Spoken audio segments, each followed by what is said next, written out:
주시는 하나님의 말씀의 제목은 보배를 품은 질그릇이라는 제목으로 줄여서 보품질이라는 제목으로 하나님의 말씀을 전하기를 원합니다. 모든 시련을 이겼던 그 사람은 아니지만 멘탈갑이고 더블 멘탈이었던 사람이 있었어. 김연호 선수와 일본의 아사다 마우 별명이 두부 멘탈이다, 멘탈갑이다 말을 합니다. 이게 여러 가지 올림픽을 나가고 여러 가지 일들을 김연호 선수가 하다 보면 어려운 일이 많이 당하지 않겠습니까? 그럴 때마다 김연아 선수가 이런 말이 참 유명했습니다. 내가 극복하고 이겨낼 대상은 다른 누군가 아니라 이겨야 할 대상은 나였다. 나를 이겨야 된다라고 말하고 있습니다. 여러분은 지금 2024년 지나가면서 나를 이기고 있습니까? 나한테 쓰러져 함몰되어져 피곤하다, 어렵다, 이런 삶을 살아가고 있습니까? 다시 한번 우리는 보배를 품은 질그릇으로서 이 땅에 어떻게 살아야 될까 하나님의 교훈을 좀 얻고자 원합니다. 첫째로 한번 교훈을 얻고자 원하는 건 주님을 품은 질그릇이라고 말하고 있는데 여기 이 제목이 이렇게 나온 거는 해를 품은 달이라는 소설이 있습니다. 해를 품은 달이라는 사극이 있었습니다. 무려 40% 정도 10명 중에 4명꼴로 시청률이 대박 났던 그런 그 연속곡이었고 남자 주인공이 누구였죠? 김소연. 아시기 잘하시네요.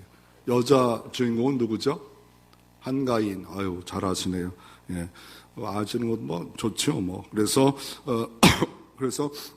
멋있는 사람이 나왔고, 내용을 다뤘는데, 이 정울고 작가가 역사소설 해를 품은 달을 만들었는데, 그 이유가, 성조가 아들을 이혼이라 했어요. 헌자가 태양이란 뜻이 있답니다. 밝게 살아라 라는 뜻으로 만들었고, 이혼이 왕이 되어서 무녀를 사랑하는 내용으로 해를 품은 달이라는 이런 거를 소재로 해서 사극을 드라마틱하게 판타지하게 만들어서 사람들에게 많은 인기를 얻었습니다.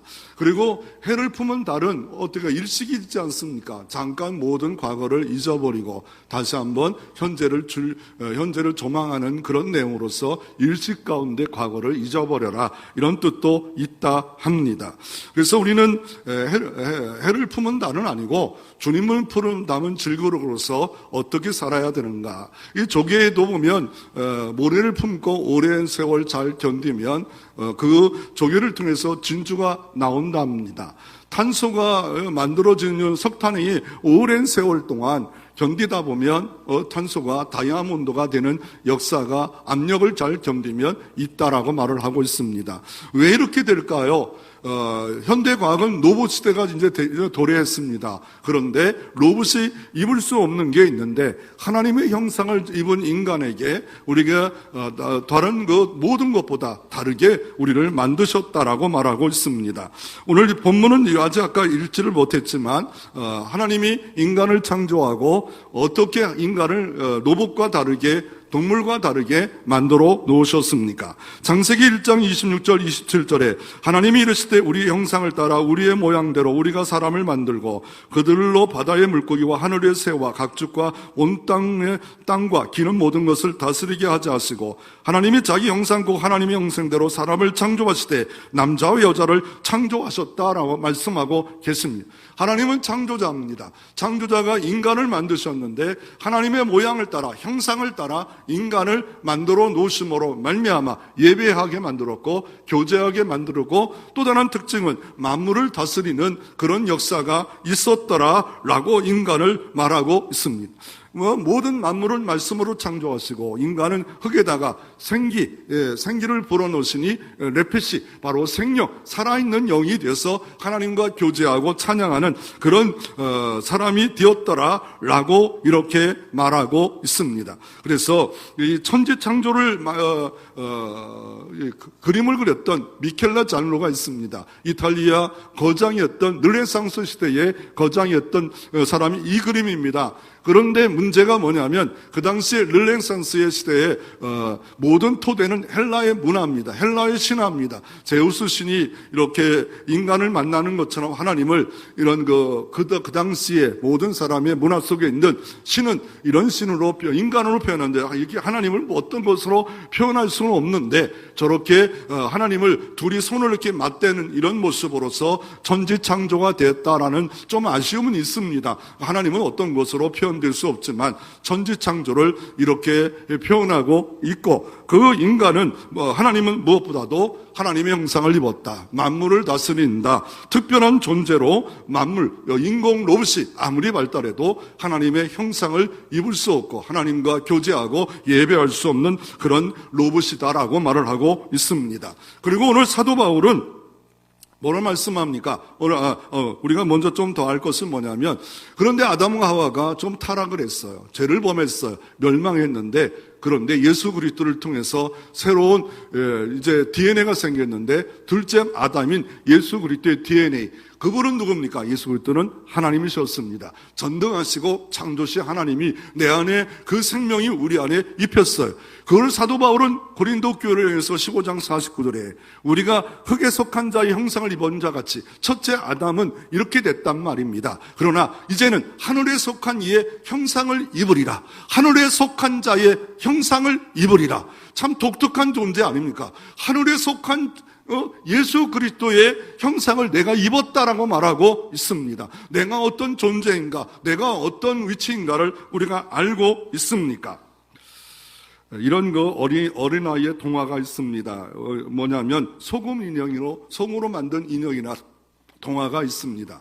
소금 인형이 돼서 내가 누구인가를 몰라가지고 이리저리 다니다가 바닷가에 왔습니다. 바다에게 물어봅니다. 내가 누구야? 라고 말할 때 이 물에 들어와. 바닷물에 들어와. 그랬더니 소금 인형은 결국 녹아버렸어. 너 왜 그렇게 나를 했냐? 그러니까 너는 너를 모르니까 이 바다에 들어온 거지 라고 말을 하면서 작가가 그런 내용을 다루고 있습니다. 그러니까 소금 인형은 자신을 모르고 있다는 겁니다. 철학자 소팽어가 밤늦게 의자에 앉아서 이제 통행금지가 끝나서 경찰이 묻습니다. 왜 통행금지가 끝났는데 왜 여기 의자에 앉아 있습니까? 어디서 왔습니까? 무엇을 하려고 하십니까? 라고 말합니다. 나도 그것을 생각하고 있어. 내가 어디서 와서 무엇을 해야 될지 몰라서 이 밤늦게까지 공원 벤치에서 앉아 있다라고 말을 하고 있습니다. 그런데 오늘 사도 바울은 우리가 어떤 존재임을 분명히 말하고 있습니다. 내가 누구인가를 분명히 말씀하고 있습니다. 고린도후서 4장 7절에 이렇게 말합니다. 우리가 이 보배를 질그릇에 가졌으니 라고 말하고 있습니다. 우리를 그릇이래요. 디모데후서에도 교회는 은그릇 있고 나무 그릇 있고 질그릇 있고 금그릇 있는데 깨끗한 그릇이 사용된다고 하였는데 우리를 그릇이래요. 그릇. 근데 질그릇이래요. 여러분 질그릇 사용해 봤습니까? 여러분 유리그릇과 질그릇 같은 그릇들은 깨어지기 참 쉬워요. 그냥 툭 떨어지면 그냥 아주 박살나지 않습니까? 그래서 피해를 입지 않습니까? 그런데 질그릇이래요. 흙에다가 유약도 미치지 않고 그냥 대충 만든 이런 질그릇이래요. 인간이 그렇다는 거예요. 여러분 생로병사를 아십니까? 여러분 70세, 80세 되면 문제가 치매입니다. 70세, 80세 되면서 치매가 병부터 많은 병들이 막 그냥 갑자기 옵니다. 그렇기 때문에 우리가 나는 지금 70세였다, 80세였다. 우리는 영원한 나라를 소망하면서 오늘 현재 예배드리는 거 이거 하나가 내가 치매를 걸려서 하나님을 모른다 하고 자식을 모른다는 거 이거 금방 올 수 있는 그런 시대가 올 수 있다는 거예요. 그런데 좀 젊다고요? 여기서 50년 후에 못 볼 사람 많아요. 있네요. 잘못했어요. 20대도 있고 30대도 있네요. 그 사람들은 50년 후에는 다 봐야죠. 그런데 거의 지금 50대 넘은 사람들은 50년 후에 볼 사람이 없어요. 저보러 올라오면 천국 와야 돼요. 볼 사람 없어요. 50년 후에 누가 봐요? 자기 혼자 나 50년에 살겠다? 뭐 살 수도 있겠지요. 뭐 120세, 130세 살 수도 있겠지만 그러나 50년 후에 우리 살 수 없는 인간은 유한한 존재로서 이 땅에 살아가고 있는데 질그릇이에요. 질그릇. 여기에 그 컵이 있어요. 물을 담고 있어요. 이 물을 담지 않고 콜라를 담을 수도 있어요. 여기 물을 담지 않고 사이다를 담을 수 있어. 여기다가 된장도 담을 수 있고 고구마도 담을 수 있고 감자를 담을 수 있어. 여기다가 쓰레기를 담을 수 있어. 이 그릇에 뭘 담냐 말이에요. 그런데 우리가 질그릇이래요. 가치 없대요. 깨어지기 쉽대요. 연약하대요. 부족하대요. 그럼에도 불구하고 보배가 담겼대요. 보석함이 됐대요. 뭐 때문에 가치가 있는 거예요? 이 보배를 담았기 때문에 가치가 있는 거 아닙니까? 그런데 그 보배가 누구예요? 예수 그리스도예요. 예수 그리스도가 내 안에 입성했다는 거, 접속됐다는 거예요. 내 안에 들어왔다. 너는 누구냐? 보배를 담은 질그릇이다 라고 말할 수 있으라라고 말하고 있습니다. 우리는 존재는 연약합니다. 부족합니다. 죄악투성입니다. 허물투성입니다. 아니, 성경에 나오는 인물 중에, 위대한 인물 중에 그렇게 죄악투성이 없는 사람이 있는데 누가 그래? 다윗 간음자입니다. 간음해놓고 자기 밑에 있는 용감한 용사를 어떻게 하면 용사를 죽이는 파렴치한 인간이 아니겠습니까? 바울? 오늘 성경을 쓴 바울은 어떤 사람이에요? 예수 믿는 사람들을 교회에다가 가둬두는 사람이고, 더 나아가 스데반 집사님을 돌로 쳐 죽이는 데 주동자 아닙니까? 살인자들입니다. 간음자입니다. 그런 사람들이 마태복음 1장에 아브라함과 다윗 자손 예수 그리스도가 이렇게 성탄하였으니 어떻게 감히 그렇게 됩니까? 연약한 질그릇이에요. 질그릇. 사도 바울은 사람들에게 자기를 좀 자랑합니다. 나는 바리새인 중에 바리새인이다. 랍비 출신, 성경학자 출신 가문의 이렇게 교파에 나는 사람이다. 두 번째로 나는 뭡니까? 나는 12지파 중에서 나는 왕족이다 라고 말합니다. 왕족 베냐민 지파다. 그리고 나는 가말리 학파를 나왔다. 그 당시에 세 개 학파가 있는데 최고의 학파인 가말리 학파, 최고의 학부를 나왔다. 나는 유학파다. 더 나아가 나는 로마의 시민권을 갖고 있었던 1세기 당시에 나는 그런 사람이다. 자랑거리를 늘 말해. 그러면서 이렇게 말합니다. 나는 만석되지 못했다. 나는 죄인 중에 기수다 라고 고백을 합니다. 나의 나든 건 모든 것이 하나님의 은혜다. 나는 질그릇이라는 거예요. 그래서 내가 가진 모든 것 질그릇인데 주의 그 보배인 예수에 비교하면 이거는 아무것도 아니다. 나땡이다. 아무것도 아니다. 라고 이렇게 고백하고 있는 것을 말씀하고 있습니다. 성경에도 고린도후서 4장 7절 말고도 다른 성경에도 이사야 64장 8절에도 우리는 진흙이요 주는 토기장이니 우리는 다 주의 손으로 지으신 것이니라. 우리는 진흙이래요. 그리고 예레미야 18장 6절에 진흙은 토기장의 손에 있음 같이 너희는 내 손에 있느니라. 주님 손에 여러분이 있어. 십자가 손에 여러분이 있어요. 여러분 가치는 보배인 그 주님 때문에 반짝반짝 빛나는 다이아몬드보다 더 가치 있는 존재로 있다. 이 사실을 믿고 있느냐 말이에요. 이 사실을 확인하고 있느냐 말이에요. 이 사실을 알고 있느냐 말이에요. 사회사본이라는 것이 발견됐습니다.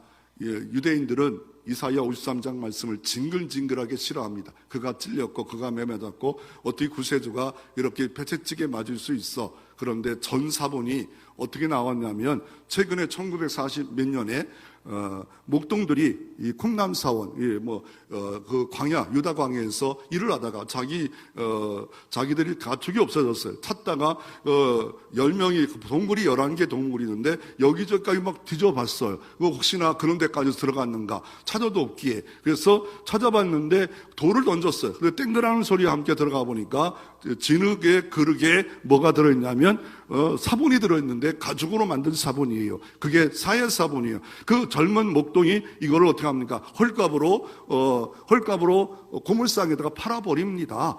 그리고 나서 나중에 보니까 이게 예수님 당시에 기록한 이렇게 환난과 핍박이 있어서 성경이 없어질 걸 알고 그곳에 있었던 에센파, 쿰난 수도원파, 그 광야에서 세례요한 같은 파들이 성경을 사본을 막 써놨던 것들을 발견되어서 그래서 어떻게 합니까? 이 성경에 이사야가 전본이 나옴으로 말미암아 야 예수는 찔렸구나, 예수는 매를 맞았구나, 이사야가 하나님 말씀이었구나. 그래서 유대인들이 믿을 수밖에 없는 일들이 벌어졌는데 목동에 돌 던진 거, 질그릇 안에 있는 거 인간의 눈으로 보면 가치가 없지만 이거 하나 갖고도 엄청난 가치가 아닙니까? 서해 가면 정도가 있습니다. 옛날에 섬에서 있다가 보면 배 타고 가다 보면 가끔 질그릇이 나와서 개밥그릇 만드는데요. 그런데 그 그릇이 보석이고 고려 청자 같은 이런 또 얼마든지 개밥그릇을 만드는 사람도 있었답니다. 또 옛날에 이런 우화가 있더라고요. 어떤 양반이 길을 가는데 중도에서 있었는데 그 중도에 있던 할아버지가 눈도 사시눈을 갖고 있는 그 할아버지가 개를 하나 키우고 있는데 보니까 청자, 너무 비싼 청자인데 개가 그걸 먹고 있어요. 그래가지고 저 청자를 어떻게 뺏어갈까 하다가 개를 사면 되겠다. 그래서 개값을 그 당시 값을 불렀어요. 그랬더니 안 팝니다. 결국은 10배, 15배를 불렀더니 팔았어요. 그러면서 살며시 말했어. 이거 못 쓰는 개밥그릇 가져가면 안 될까? 그랬더니 여보시오, 그거 우리 집의 보물이요. 일부러 갖다 놓은 거요. 누가 더 똑똑한 겁니까? 이 양반이 이거 그냥 시골 할아버지 사시는 것 같은 거 할아버지 아무것도 아닌 줄 알고 했더니 이거 보물이고 나도 알고 있는데 왜 그거를 그냥 가져가요? 라고 속았다는 겁니다. 이거 사기꾼이 사기를 당한 거죠, 서로가. 그래서 우리가 어떤 존재인 것을 분명히 알라라고 말하고 있습니다. 또 바울은 고린도서 3장 16절에 어마어마한 이야기를 합니다. 너희가 하나님의 성전인 것과 구약 성경은 성전 중심 아닙니까? 너희가 하나님의 거룩한 전인 것과 하나님의 성령이 너희 안에 거하는 줄을 알지 못하느냐? 몇 번에 걸쳐서 바울은 알지 못하는 알아라 말합니다. 또 고린도서 6장 19절에도 너희 몸은 너희가 하나님께로 받은 바 너희 가운데 계신 성령의 전인 줄을 알지 못하느냐? 너희가 너희 것이 아니라 누구 겁니까? 주님의 핏값으로 산 주님 것이다. 내 것이 아니다. 내 시간 내 것 아니고 내 몸 내 것 아니고 내 모든 삶 내 것 아니고 나는 다만 청지기로서 모든 것을 관리자로서 내 생명 있을 동안만 관리하다가 다 내려놓고 갈 수밖에 없는 유한한 존재임을 우리는 말하고 있고 더 나아가 같이 있는 건 뭡니까? 성령이 내 안에 계신데요. 천지를 창조하신 하나님이 또한 어떻습니까? 그분이 전능하신 하나님이 우리와 함께 하시고 그리고 기도할 때 응답하여 도와주셔서 때를 따라 돕는 애를 베푸시는 역사가 바로 어떤 역사가 있으면 성령의 전인 거를 알지 못하느냐. 성령의 보좌가 여러분이요 이 교회요 핏감으로 산 교회 만민이 기도하는 이 교회가 성령이 함께하는 교회임을 믿으시기를 바랍니다. 이런 가치를 알았던 한 분을 소개하기를 원합니다. 백화정원 오너 메이커입니다. 그는 18세기에 살았던 사람이었는데 백화점으로 잘 되고 있고 좋은 사람으로 평가되자 최신부 장관이 해달라고 부탁합니다. 난 못합니다 라고 말합니다. 대통령님 저는 못합니다. 왜냐하면 주의를 지켜야 되고 더 나아가 수의를 지켜야 되고 나는 주일학교 교사입니다. 나는 본업이 나는 백화점이 아니고 본업은 나는 하나님을 섬기고 나는 교사로 하는 일입니다. 그러기에 수협에 또 이렇게 그 당시에 저녁 때 모여야 되고 더 나아가 주일날 예배가 드려야 되고 교사로 하는데 분명히 모일 텐데 나는 대통령 말을 다 들으려고 하면 이 일을 수납할 수 없습니다. 그럴 때 당신만은 누즈벨트 대통령 말합니다. 당신만은 이 일을 빼놓겠어. 그러면 허락입니다. 이런 사람입니다. 그가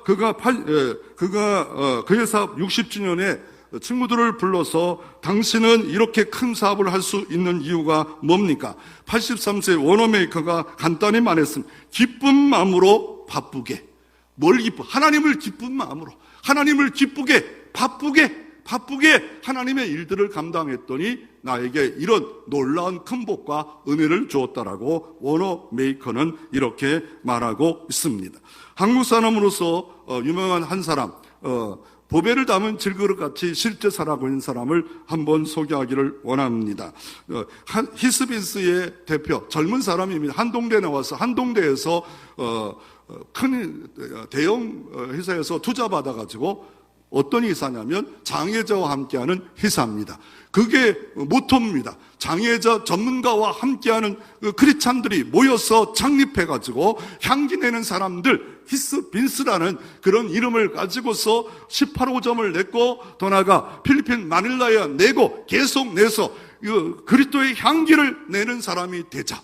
질그릇에 보배를 담았는데 그것으로 나는 뭘 할까 목적을 딱 잡고 향기 내는 사람이 되자. 그래서 커피숍을 통하여 모든 직원들이 거의 뭡니까? 장애자를 뽑아서 7, 80%가 뽑아가지고 일함으로 인정받는 크리스찬이 되었다라고 말을 하고 있습니다. 두 번째로 우리가 한번 살펴보기를 원하는 것은 질그릇에 보배를 담긴 사람이 어떤 축복이 있습니까?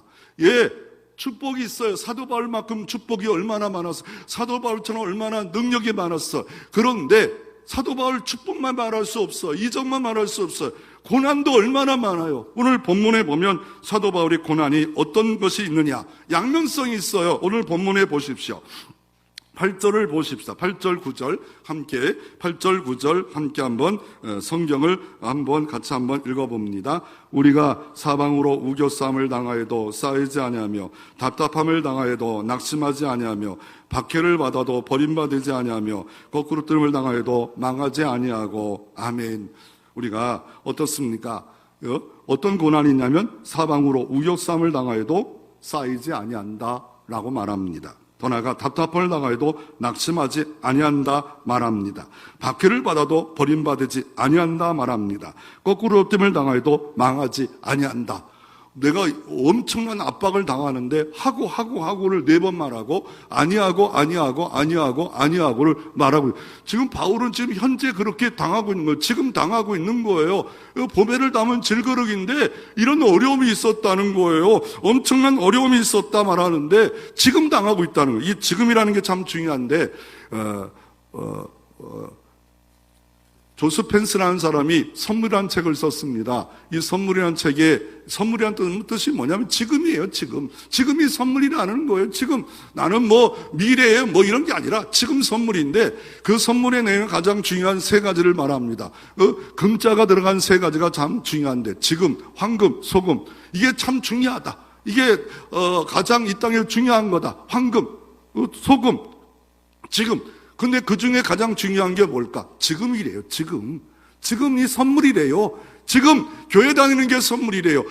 지금 내 가정이 선물이래요. 지금 내가 건강하게 예배 드리는 게 선물이래요. 지금.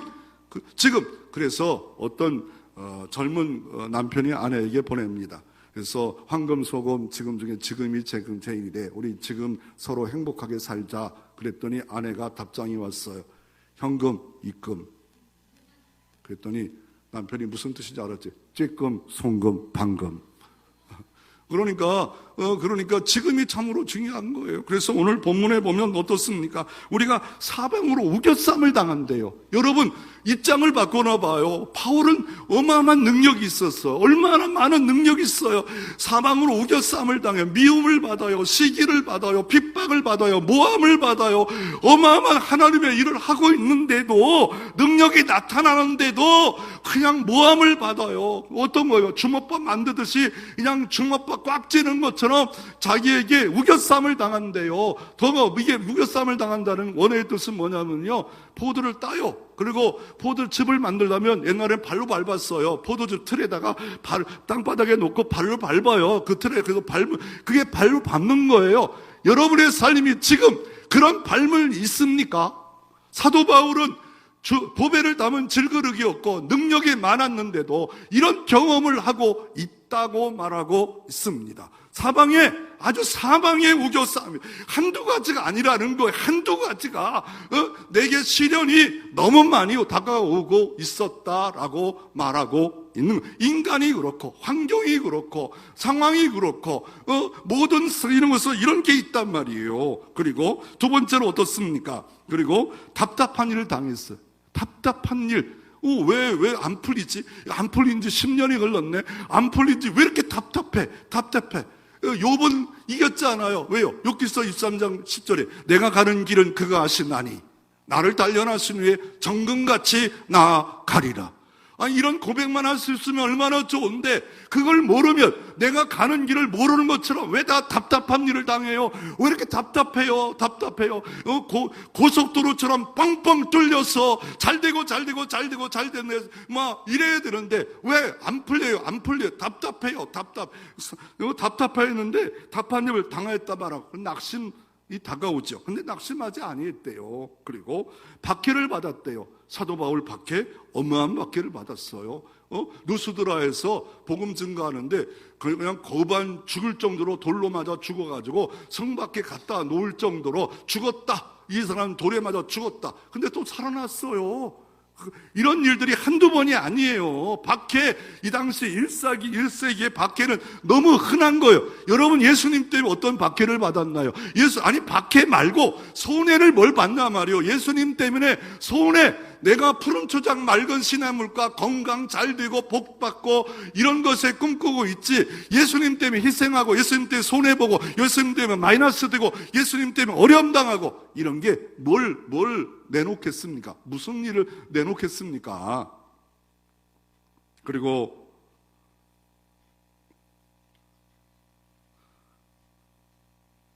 이런 어려움 가운데 낙심하지 않았다라고 말을 합니다. 낙심하지 않고 이런 약한 모습이 있는데 견뎠다 말하고 있는데, 엘리사 시대 때 이런 일이 벌어졌습니다. 아람 나라가 이스라엘을 침범하려고 하는데 매번 실패를 해요. 그랬더니 그 스파이들이 말합니다. 이 실패한 일은 엘리사가 살아서 그렇습니다. 엘리사 선지자가 하나님과 함께해서 능력이 나타나서 이스라엘 민족을 이기고 있고 대처하게 만듭니다. 그러면 엘리사가 어디 사냐?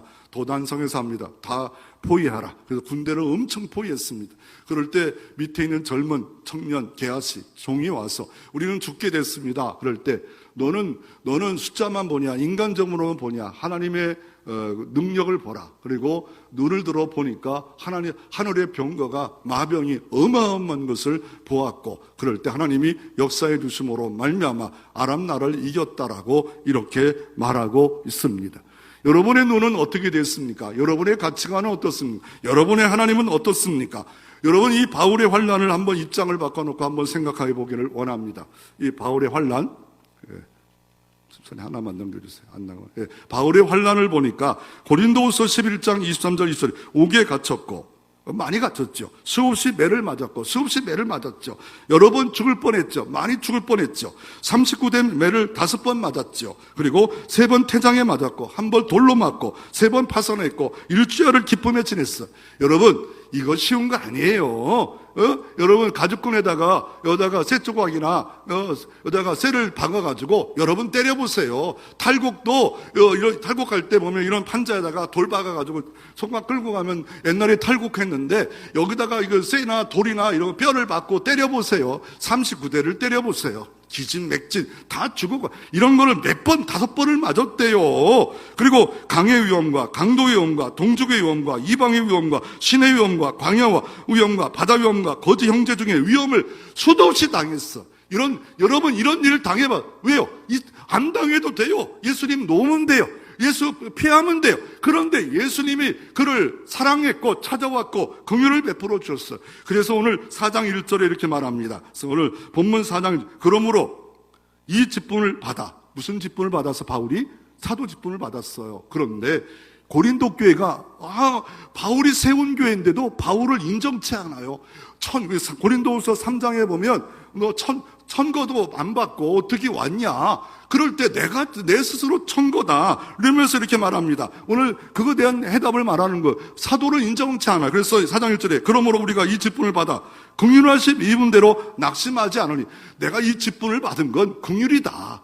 내가 잘나서 의로워서 사도가 된 게 아니고 긍휼 때문에 된 거다. 긍휼, 주님의 긍휼 때문에 구원받았고 주님의 긍휼 때문에 직분을 얻었다. 주님의 긍휼 없이는 나는 여기에 있을 사람이 아니다라고 말하면서, 그런데 2절부터 3절에 보면 이렇게 말합니다. 이에 숨은 부끄러움은 이를 버리고 속임으로 행하지 아니하며 하나님 말씀을 혼잡하게 하지 아니하고 오직 진리를 나타내므로 하나님 앞에서 각 사람 앞에 양심에 대하여 스스로 추천하노라. 내가 스스로 나 사도다, 나 목사다 이러면서 이렇게 말합니다. 만일 우리가 복음이 가리웠으면 망하는 자들에게 가리워진 거다. 너희들이 내 복음을 안 믿고 있다면 이거 망하는 자들이다. 담대하게 말합니다. 그리고 4절에 그중에 이 세상의 신을 믿지 아니하는 자들이 마음을 혼미하게 하여 그리스도의 영광의 복음의 광채를 미치게 못하게 하미니 그 그리스도는 하나님의 형상이라.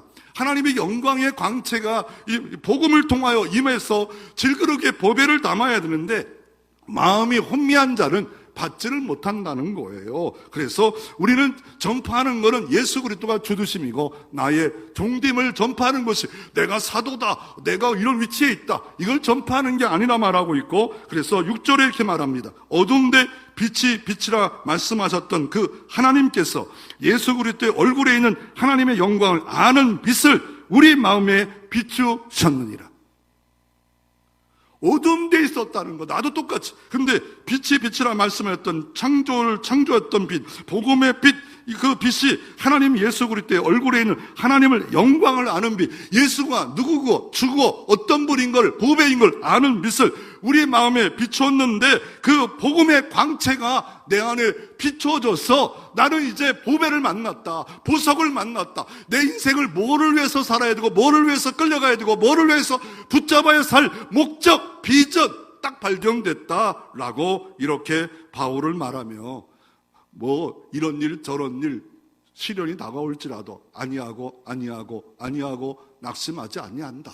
나는 낙심할 수밖에 없지만 낙심하지 아니할 이유가 나는 그리스도의 아는 광채가 내 안에 있고 예수 생명이 내 안에 있기 때문에 주님이 나를 죽으셨기에 나는 그것으로 말미암아 이기고 이길 것이다 라고 이렇게 말씀하고 계신 것을 볼 수가 있습니다. 그리고 사도 바울을 보기 전에 하나님이 우리가 직임자로 올해 또 새롭게 임명받자, 여러분도 투표해서 하고 또 임명받으면서 하나님의 사역을 감당할 때 어떤 자세가 필요할까? 민수기 7장에 보면 이제 가나안 땅에 들어가면 성막을 섬기는 레위 족속들의 일들을 이렇게 사역을 말합니다. 여호와께서 모세에게 말씀하면서 레위군에 각각 봉사하는 직임대로 일하게 만들어라. 그러면서 모세가 이게 수레와 소를 받아 네에게 주었는데 게르신 족속에게는 수레들 4마리를 주었고 또 뭡니까? 무라작승들에게는 수레 4과 소 8마리를 주고, 그러나 어떤 고압 자손에게는 어깨에 매는 일이기 때문에 수레를 주지 아니하였다라고 말하고 있습니다. 하나님은 내가 직임자가 딱 되는 순간부터 뭡니까? 예수 그리스도가 보배이다, 예수 그리스도가 주다 딱 결정해놓고 그분만을 위하여 나는 살아간다. 살아도 예수, 죽어도 예수 딱 붙잡으면 어떤 것도 나를 넘어뜨릴 수 없습니다. 환경, 시험 다 나오면 막 압박이 오지요. 그럴 때 결국 나를 다이아몬드로 만드는구나, 나를 보석으로 만드는구나, 나의 가는 길을 그가 아시는구나. 나는 다만 예수 의지한다, 예수 바라본다, 예수 소망한다. 사도 바울의 일정을 한번 보십시오. 사도 바울의 일정은 사도행전 28장인 사도행전이지 아닙니까? 1장부터 12장까지는 베드로와 이런 그 사역을 감당하다 13장부터 무려 28장 장구한 사도 바울의 생애가 아주 자세하게 기록되어 있고, 또 13권을 사도 바울이 성경에 쓰지 않았습니까? 사도 바울의 이 생애를 보십시오. 그가 생각하는 것에 어려움이 없었나요? 그가 행동하는 것에 어려움이 없었나요? 1차 선교 여행 때 아시아에 가서 환영만 받았나요? 2차 선교 하나님께서 비전을 줘서 어떻게 합니까? 유럽에 와라 했으면 좀 편안해야 되는데 그곳에 가서 빌립보 지역 가서 감옥 가고 매 맞고 이런 일이 없었나요? 3차 선교 여행에는 또다시 그 지역에 가서 갔는데 에베소 지역 가고 막 다 돌아다니고 마지막 로마 가서 순교할 때까지 그 생애는 어떻을까요? 여러분이 만약에 사도 바울이라면 여러분의 마음은 어떻을까요? 여러분의 입술은 어떤 모습으로 하고 있을까요? 모든 그 걸음걸음마다 바울은 비행기도 없어요, 자가용도 없어요, 보호자도 없어요. 하나님만 의지하고 별 따라 지도도 없고 내비게이션도 없는 그 시대에 복음 들고 풍랑 만나 강동 만나 위험 만나 수도 없이. 왜요? 보배이신 예수님이 나에게 작동하기에, 보배이신 예수님이 나를 끌고 다녔기에, 보배이신 예수를 온전히 완전하게 그리스도 아는 광채가 발견되었기에 인생의 목적이 예수 오직 예수로 완전히 장악된 사도 바울은 어떤 것도 자기를 망하지 못하고 거꾸로 뛰지 못하고 나를 그렇게 하지 못한다라고 말을 하고 있습니다. 그래서 오늘 본문의 10절에 이렇게 말합니다. 우리가 항상 예수의 죽음의 보험에 짊어짐은 예수의 생명이 또한 우리 몸에 나타나게 하려 함이라. 예수의 고난을 내 몸에 짊어지면 예수의 생명이 나타난대. 내가 예수 때문에 고난당하면 예수 생명이 가정에 흘러간대요. 교회에 흘러간대요. 예수 때문에 이 죽음 같은 고난, 사도 바울이 죽음 같은 고난 나가니까 해산에 수고하니까 가는 곳마다 교회가 세워져. 가는 곳마다 어떻습니까? 세워지는 역사. 그 역사가 있지 않아요. 이거 죽음을 짊어져야 되는데 자기를 부인하고 자기 십자가 지고 주를 따라 자기 십자가 없는 성탄만 바라보고 있고 부활만 바라보고 있는 그런 일들을 통해서 하나님의 역사는 나타나지 않음을 말합니다. 또 11절 이렇게 말합니다. 우리가 살아있는 자가 항상 예수를 위하여 죽음에 넘겨짐은 예수 생명이 또한 우리 죽은 육체에 나타나게 하려 함이라. 우리 살아있는 자가 항상 예수 위하여 죽음의 고난에 넘겨지면 예수 생명이 나타나기 시작한대. 고난, 환난, 이게 필요 없는 줄 알았더니 예수 생명이, 예수 살아있는 능력이 막 나타나기 시작하는 방법이, 생명의 통로가 고난, 부족, 연약한 가운데 이런 일들이 하나님이 역사하신다라고 말을 하고 있습니다. 그리고 12절에 그런즉 사망은 우리 안에 역사하고 생명은 너희 안에 역사하니라. 내가 고난받고 있으면 내 가정의 자녀들이 그 생명의 역사가 나타나고 교회에 나타나고 고린도 교회에 나타나는 이런 역사가 바울은 경험되고 있음을 말하고 있습니다. 그러므로 13절에 기록된 바 내가 믿었으므로 말하였도다 함과 같이, 이거는 시편 116편 말씀을 인용하고 있는 말씀. 내가 믿었으므로, 하나님의 생명의 역사는 환난이 막을 수가 없다. 시련이 막을 수가 없다. 내가 믿었다. 이게 벌써 시편 116편에 시인이 기록했던 그 말씀, 기록된 바 내가 믿었으므로 말하였던 것과 같이, 성경에 인용해서 그 말씀 시편 116편 이루어진 것 같이 우리가 같은 믿음과 마음을 가졌으니 우리도 믿음으로 또한 말하노라. 주 예수가 다시 살리시니가 예수와 함께 우리도 다시 살리사 너희와 함께 그 앞에 서게 하실 줄로 아노라.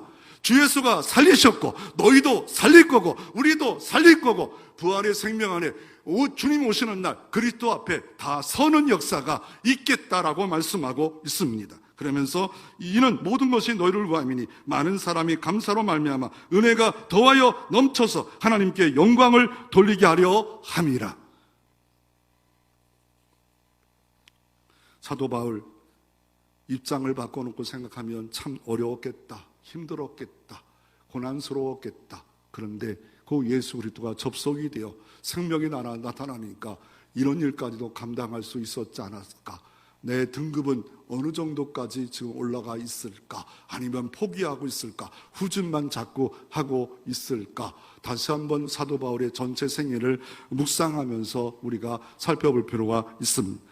사도 바울은 오늘 다시 한번 낙심에 대해서 말합니다. 고린도서 4장 16절에 같이 한번 낙심의 문제를 어떻게 해결하는가에 대해서 성경을 봉독합니다. 그러므로 우리가 낙심하지 아니하노니 우리가 겉사람은 낡아지나 우리 속사람은 날로 새로워지는도다. 아멘.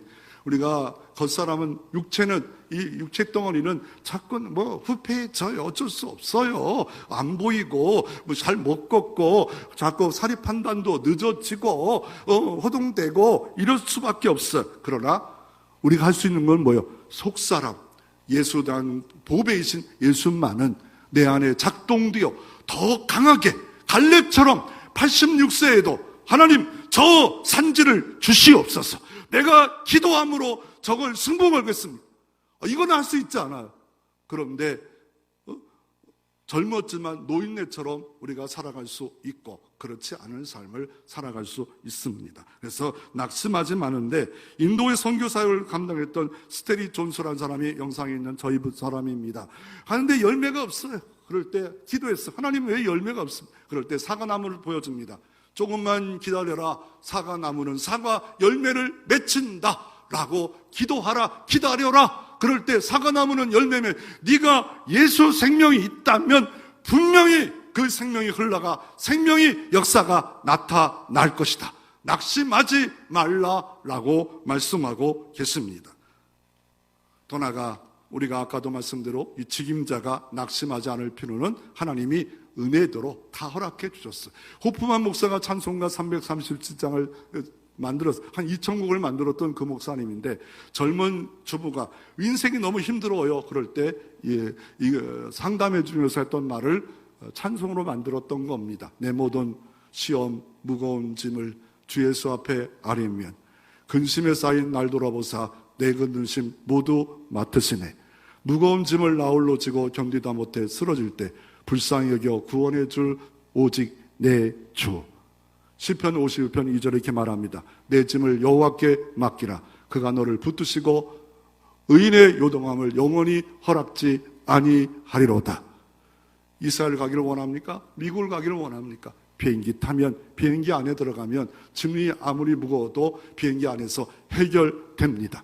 예수께 모든 짐 다 내려놓고 내게 할 일이 뭡니까? 주님이 주신 목적이 뭡니까? 낙심하지 말고 주님께 아뢰면서 가다 보면 구원해 주실 분은 오직 예수라고, 그 고백과 그 경험이 여러분도 경험되어지기를 바랍니다.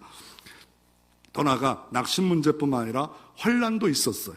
우리 17절 18절 성경 같이 한번 읽어봅니다. 17절 18절 읽어봅니다. 우리가 잠시 받는 환난을 경한 것이 지극히 크고 영원한 영광에 중한 것을 우리에게 이루게 함이니 우리가 주목할 것은 보이는 것이 아니요 보이지 않는 것이니 보이는 것은 잠깐이요 보이지 않는 것은 영원함이로다. 아멘. 환난을 당한대. 아까 환난 4가지를 말했잖아요. 근데 잠시 받는데요.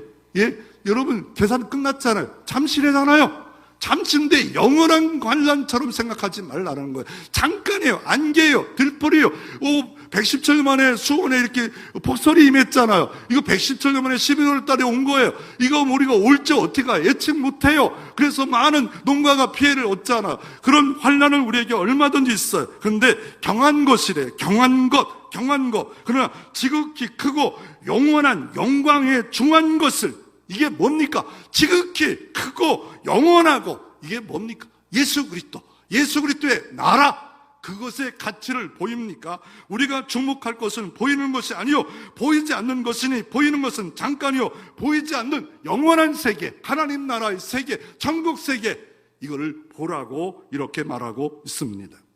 미국의 부흥사 유명한 월츠 만니가 배를 타고 가는데 너무 어렵게 타고 가다가 큰 바위에 걸립니다. 그래 또 기도합니다. 어떻게 뚫고 가게 해주세요. 그럴 때 물을 갖고 바위를 건너가게 할까, 아니면 바위를 치워주랴. 하나님 그냥 물로 갖고 이 배가 바위에 걸렸는데 지나가게 하옵소서. 물이 덮으니까 배가 바위에서 흘러가는 역사가 있었다라 말하고 있습니다. 여러분, 은혜가 덮이면, 주 예수 은혜가 덮으면 우리의 시련과 환난은 아무것도 아닌 것으로 흘러갈 수 있음을 말하고 있습니다. 그래서 이 땅 살 동안에 우리는 뭐 합니까? 영원한 영광을 볼 수 있는 눈이 있으면 우리가 보배를 담은 질그릇으로서 승리자로 살았고, 또 승리자로 사는 이유가 뭡니까? 고난받는 또 다른 위로를 받을 사람이 있어요. 나처럼 과부가 과부에 알듯이 어려움 당한 사람이 있지 않습니까? 그래서 나를 통하여 예수님 내 안에 입성하셨으니, 접속됐으니 이제로 끝나는 게 아니라 예수 생명이 나타나지게 해 주옵소서.